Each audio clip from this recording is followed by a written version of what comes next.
सभी राष्ट्रवादी बहनों भाइयों तथा नौजवान साथियों का सारांश के मंच पर स्वागत है, वंदन है, अभिनंदन है। दोस्तों, संवाद करने की क्षमता प्रकृति की एक बहुत बड़ी देन है। परमात्मा ने उस क्षमता को देते हुए मनुष्य की बहुत सारी समस्याओं को हल कर दिया है। और ये संवाद दोस्तों, ऐसे तो संवाद जो है बिना बोले भी संवाद होता है, और संवाद की व्यापकता इतनी है कि संवाद निर्जीव पदार्थों से भी होता है।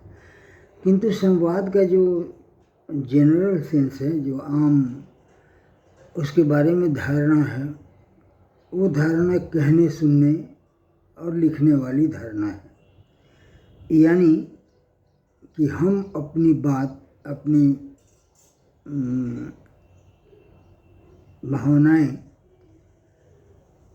अपना मंतव्य हम किसी के साथ साझा कर सकें। इस साझा करने की प्रकृति को ये संवाद कहते हैं। तो दोस्तों, ये संवाद दो विधि से हो सकता है।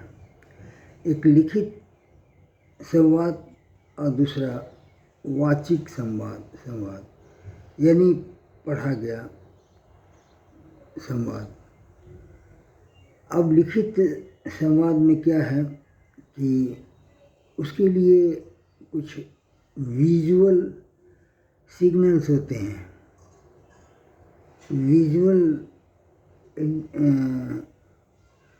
आइडेंटिटीज होती हैं, अदर सिग्नल होते हैं, जो किसी खास लिपि में वर्णन की जाती हैं। तो वो एक कथन या संवाद बनता है। जैसे देवनागरी लिपि हिंदी भाषा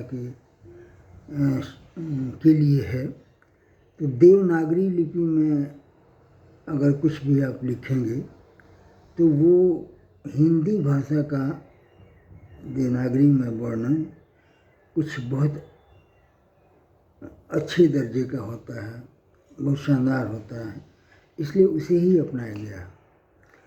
और वाचिक संवाद में या वाचिक संवाद में उसमें ऑडियो सिग्नल्स होते हैं, जिनका उत्पादन, जिनकी उत्पत्ति से सामने वाला मनुष्य समझता है कि कौन सी बात हो रही है, क्या हो रही है। तो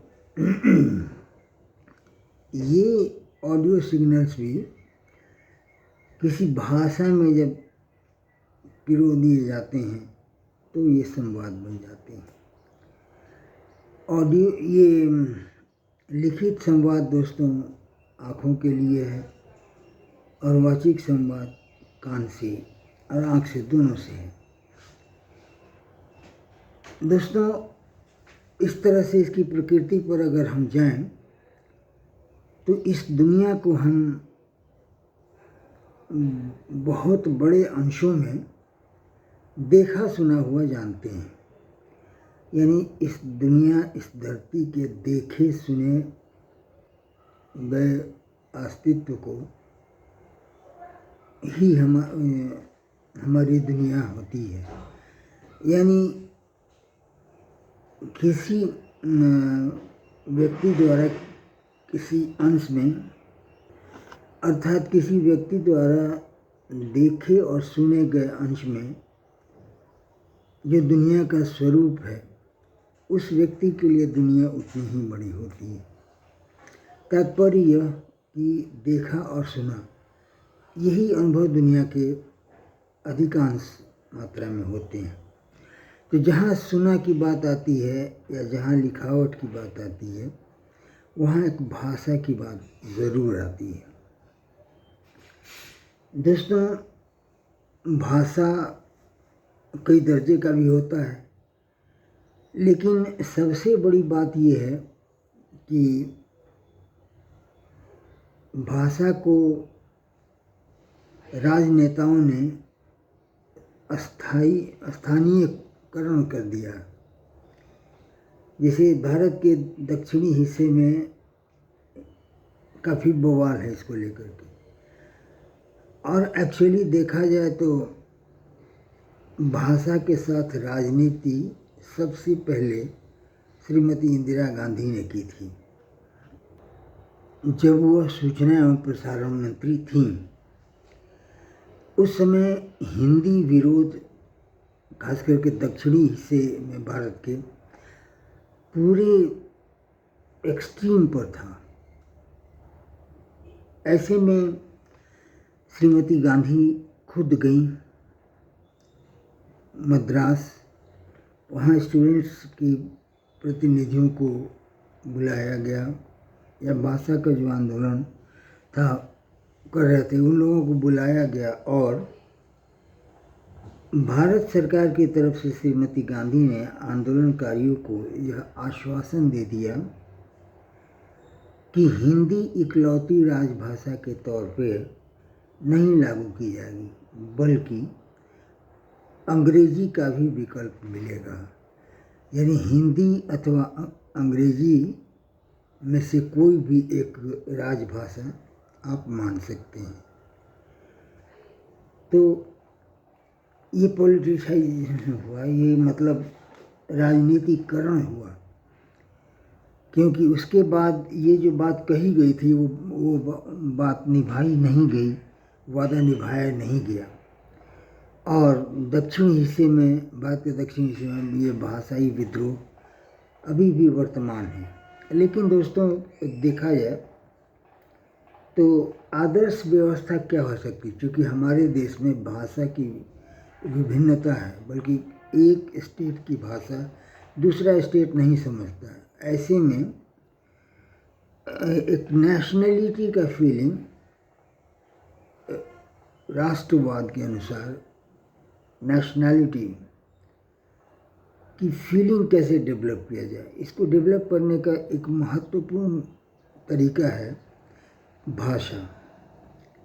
यानी वो भाषा बोली सुनी जाए, कही और लिखी जाए, तो धीरे धीरे पूरे देश में नेशनैलिटी की भावना डेवलप कर जाती है।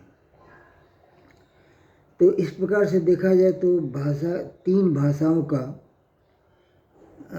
एक कॉम्बिनेशन जो है सो फॉरवर्ड किया जा सकता है चलाने के लिए, जिसमें एक घरेलू भाषा या गृह भाषा, दूसरा नेशनल यानी राजभाषा, और तीसरा अंतर्राष्ट्रीय भाषा। तीसरा जो है उसे पूरी तरह ऑप्शनल रखना चाहिए कि अंग्रेजी भी हो सकता है, फ्रेंच भी हो सकता है, या कोई अन्य लैंग्वेज हो सकता है, या किसी को फॉरेन में कोई इंटरेस्ट नहीं है।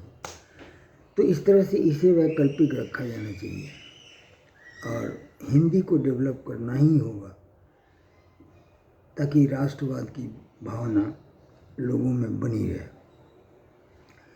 अब इस मसले को लेकर के एक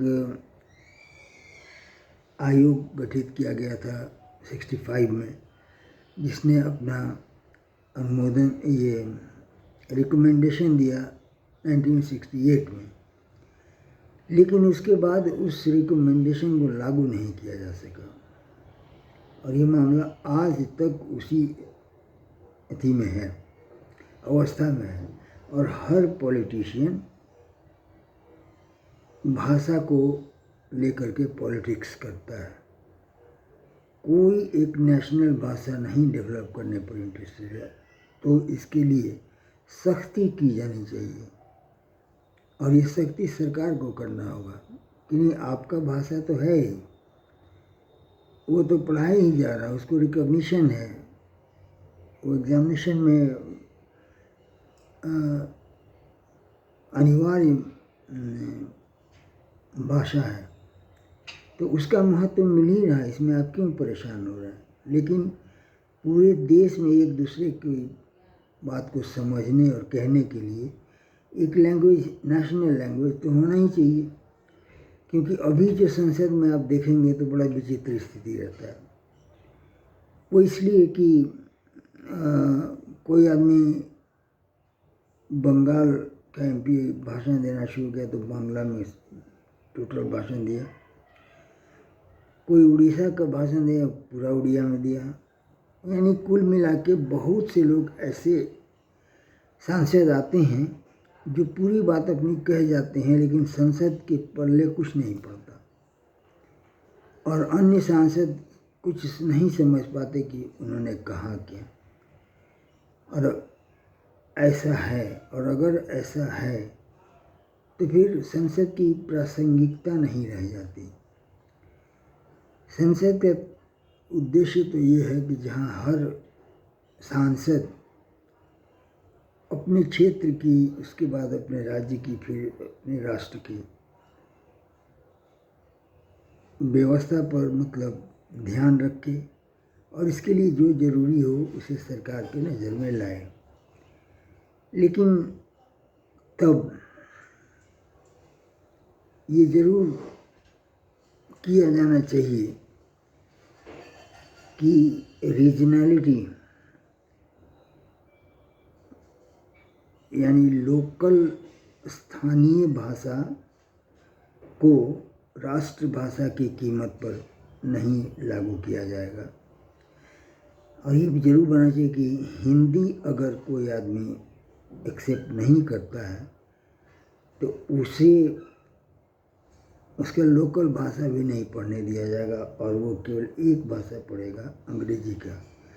लेकिन ये तो मतलब मेरा सोच है, इस पर राज्य सरकार को कुछ सोचना चाहिए, कुछ ठोस जो राजनीति से बाहर आकर के सोचना चाहिए और उसका बढ़िया से प्रचार प्रसार किया जाना चाहिए। सरकार के पास अपना सिस्टम है, और लेकिन आप जितनी तरह से चाहें सोचना चाहिए उतनी तरह से सोचें। आप इसी मुकाम पे पहुंचेंगे कि नेशनैलिटी जो है उसको मेंटेन करने के लिए हिंदी को आगे आना पड़ेगा। दोस्तों, तो ये वीडियो हमारा यहीं समाप्त होता है, और यहाँ योगी आदित्यनाथ जी का एक संदेश आपको देना है और निवेदन करना है कि इसे पल प्रतिपल हमेशा याद रखें तथा और लोगों को इसकी जानकारी भी दें और समय समय पर स्मारित भी करें। जय श्री राम। दोस्तों, चलते चलते आपसे गुजारिश भी कि मेहरबानी करके इस चैनल को सब्सक्राइब ज़रूर कीजिएगा तथा इसके वीडियो को लाइक और शेयर करना हरगिज़ मत भूलिएगा। हम आपके आभारी रहेंगे। जय श्री राम।